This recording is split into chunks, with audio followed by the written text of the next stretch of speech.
Hi, I'm Willie Connor, a junior, sociology major on the men's basketball team.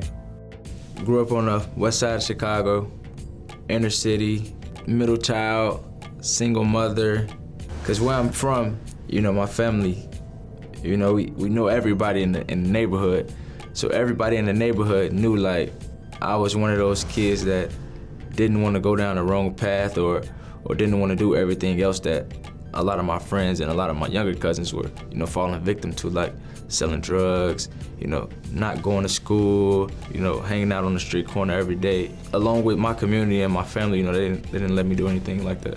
In order to play basketball, I had to have my grades right. A lot of my cousins and everybody, they was really stopped going to school when they was in like 8th grade. And my family, they did a big job of pushing me and making sure I stayed on my academics.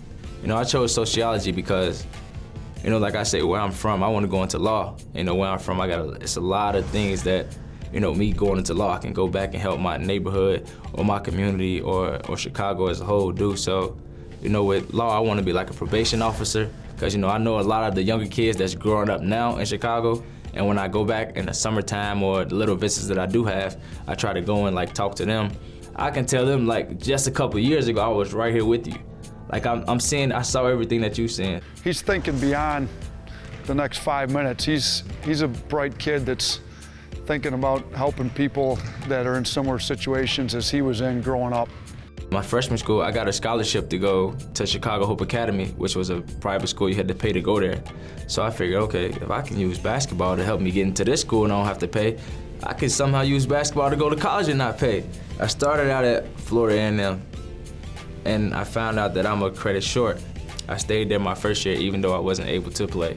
So, I just stuck around with the program, got familiar with everybody. And I felt like me sitting out that first year really like set me back a lot with the coaches and stuff like that. So that didn't go as planned. He went down to Texas, went to Odessa, which is where Coach Hodgson met him. Coach Hodgson was at Midland. Those are two big rivalries.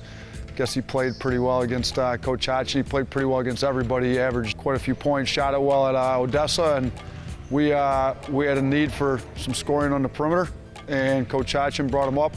I was just fortunate enough to, to get the opportunity to get a scholarship from UB.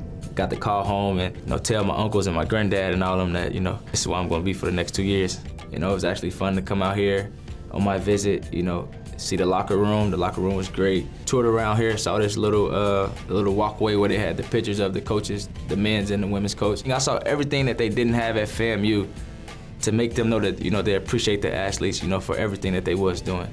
I was excited because they had just won the MAC last year, so I was pretty excited about that, and I never really got the full college basketball experience. I think it's big that he can come here and get an education and then go back and kind of try to help other kids that were in similar situations as him get into college.